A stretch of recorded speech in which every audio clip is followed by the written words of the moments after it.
Ka-therapy, dito nga po ay nakita natin si Cavendersman na nagpapahinga. Yan.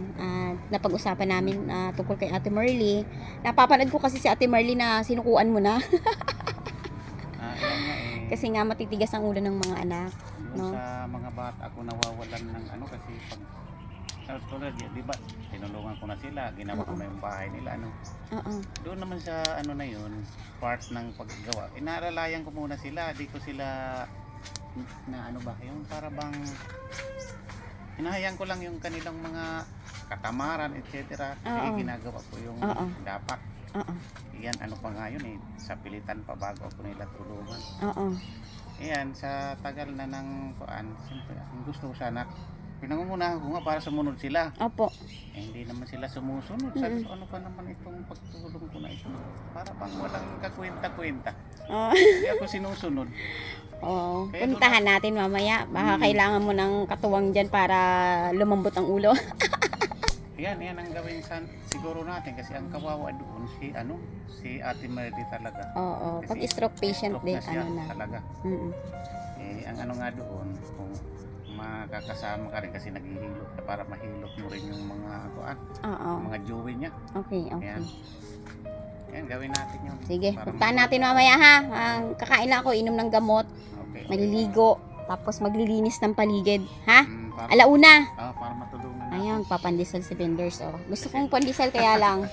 Bawal, kasi bukas papakuha tayo ng dugo. Bawal. Yan. To ng sugar? Ay, sobrang taas ng sugar niyan, kuya. Pandisal, yung flour, yung mga ginamit dyan. May dala rin ng anak ko dun Ayaw kong tumangka na kumain kasi 3 linggo ako nagtiis na walang kain nang maayos. Tapos bigla ako magpapandisal. Yan. Sige kuya, mamaya punta sa Ate Merly. Yan.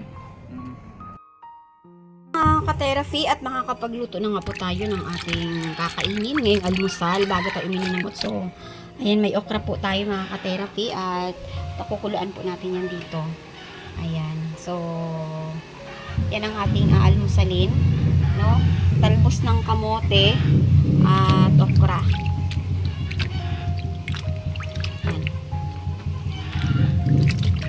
Kasi bukas na mga ka-therapy. Bukas na tayo magpapacheck ng sugar. Yan. Laga muna natin yan dyan.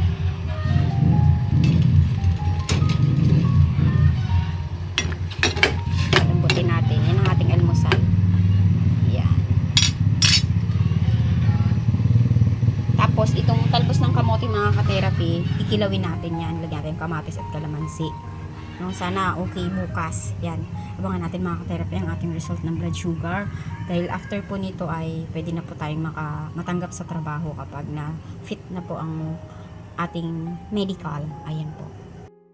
Tayo mga ka-therapy na malunggay at saluyot. Ayan.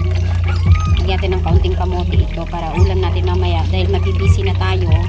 Ayan, may kamatis tayo kung ihalo mamaya. Ayan. Pero na natin mga ka-therapy.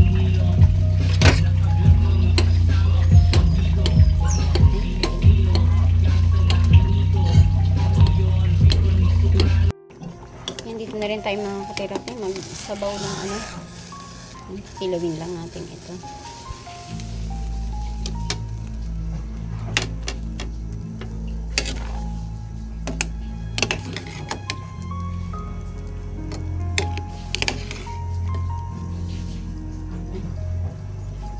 Natin yung ating kamote. Bahala yung mga ka-therapy. Makain lang tayo. Yan, mamaya naman yan. Kakainin natin mamaya yung sa pinaglagaan. Yan, lagyan natin yan ang malunggay at saluyot. Yan ang ulam natin mamaya.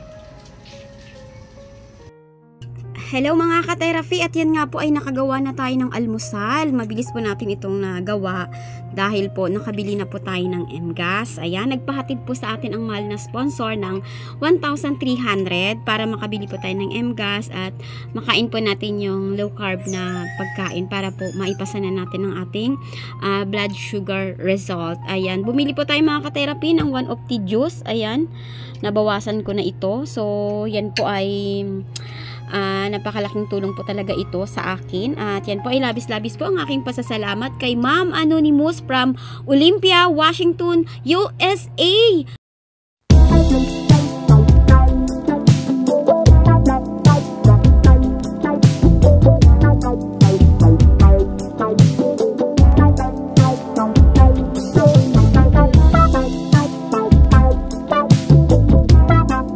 Ayan ma'am, maraming salamat po ma'am sa inyo pong biyayang handog po sa akin, at ito nga po talagang sobra kong pagka-desidido po na matanggap po doon, ma-fit to work po doon sa atin pong in-applyan. Kaya maraming salamat po ma'am, at nabawasan po ang ating stress kung paano natin mami-maintain ang mababang blood sugar. So ito, papatakan natin ng kalamansi. Yan, kalamansi. Yan.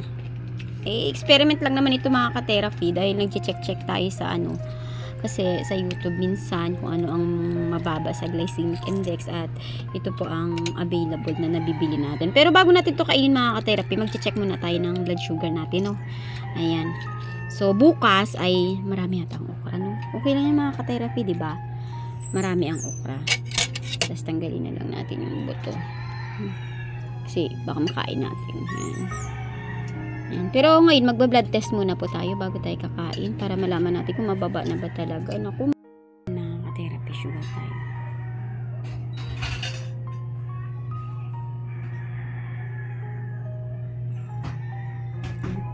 Kaya ito mga ka-therapy, sugar natin. 87. Ayan, 87 na mga ka-therapy. Yan ang ating blood sugar ngayon. So, ito lang muna yung kainin natin. Ayan, Ma'am Anonymous from Olympia, Washington, USA. Maraming salamat po sa support niyo sa akin, ma'am.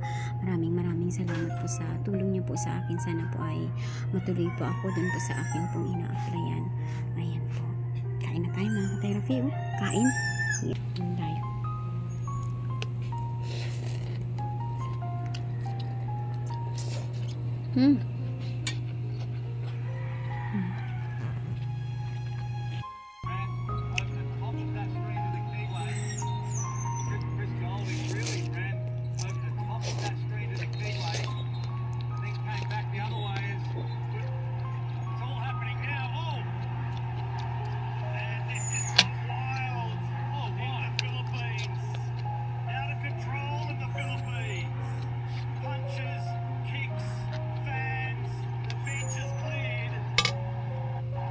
One hour later. Yan mga ka-therapy, hindi po tayo matutuloy kay Vendorsman na samahan po ang kanya pong content na kanya pong sinukuan, dahil meron po tayong biglaang tawag po ng massage. Ayan, para may magamit po tayo bukas mga ka-therapy sa pag-check po ng ating sugar para sa laboratory. So, puntahan muna natin mga ka-therapy ang client na nagpabook po sa atin ng home service, at ayan, biglaan nga pong sumama ang panahon at umulan. Ayan, dumidilim na, at yung mga ka-therapy ay pumapatak na po ang ulan, at go lang tayo. Ayan, para meron po tayong magamit na pamasahe at pang laboratory po natin bukas. So ayan, sinasara na po ang bintana ng bus dahil lumalakas po ang ulan.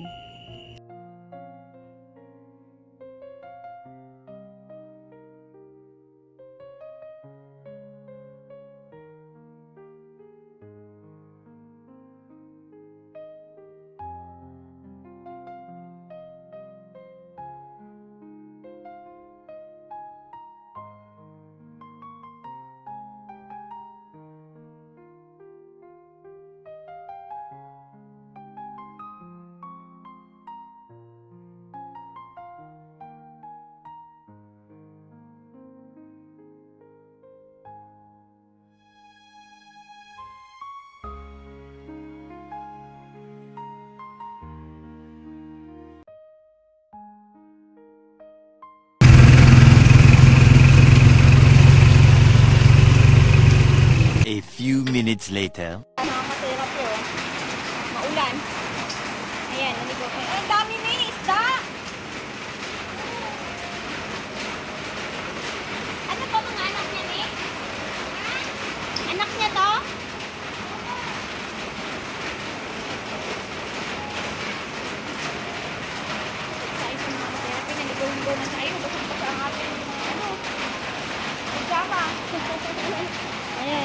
kasi kay mami, naligaw tayo.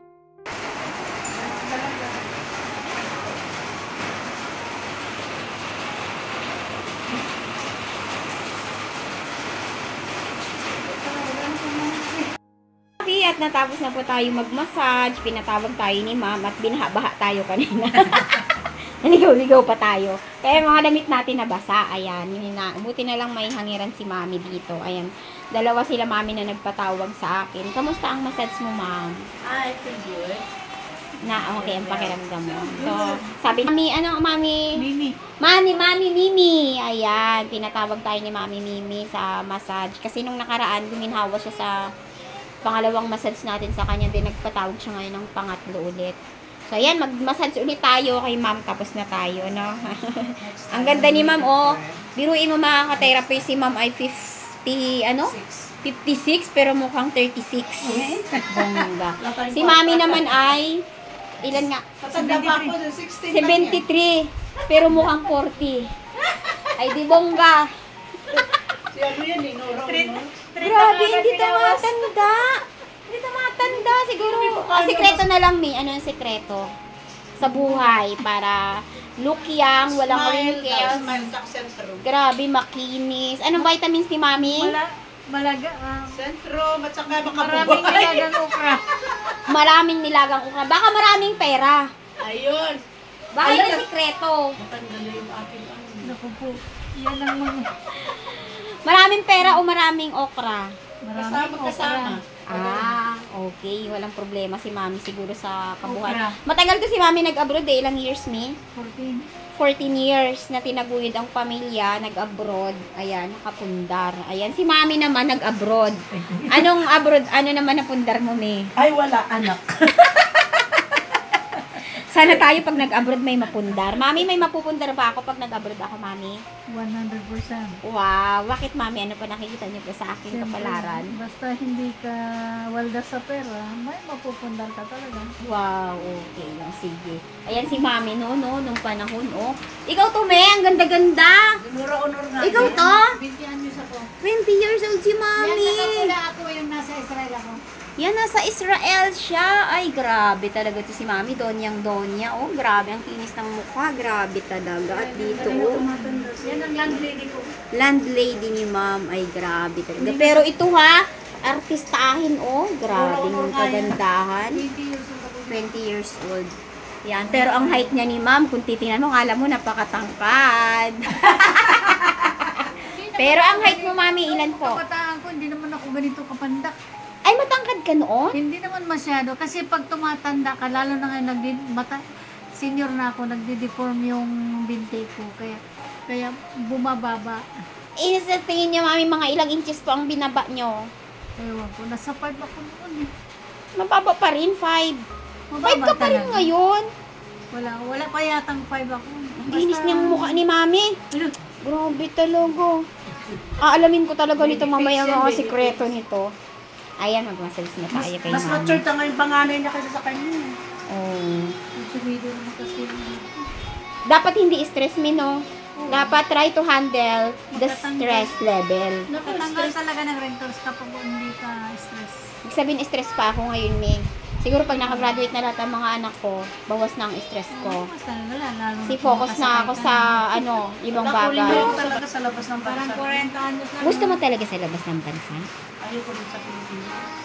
Ay, ano ba't ayaw mo po balik ulit? Paano ako baka? Dahil ko naman akong kwarta. Ay, ganun. Ay, kung may hahawak na agency, papayag ka. May agency sa amin. Pag domestic yan, hindi mo natatanggap. Ay, Ayun ay, na, ganun? 6 na siya eh. 5'6 na ako. Ay, ganun, Mami. Pero sa masahista ha, kahit mag-60 ka, as long as nakaka-massage ka. May nag-apply sa amin, 60. Ang ganda ng katawan. Baka pwede eh. Walang age limit sa massage. May pag-asa pa yan, Mi. May pag-asa sa lahat ng bagay. Ba't ko ang lalaki? Sa sipag yan. Ano yan? Ang tawag yan ay puhunan. Yes, tayo na, inuugat na nga ako. Ayan, ay massage na tayo kay Mami, no? Ang ganda talaga ni Mami, idol. Hindi na kayo mamasayan mo pa yung isang yung apo ko. Sige na nga. Malayo ito eh, pero gagabihin tayo nito. Pero sanay na. Sige, Mami.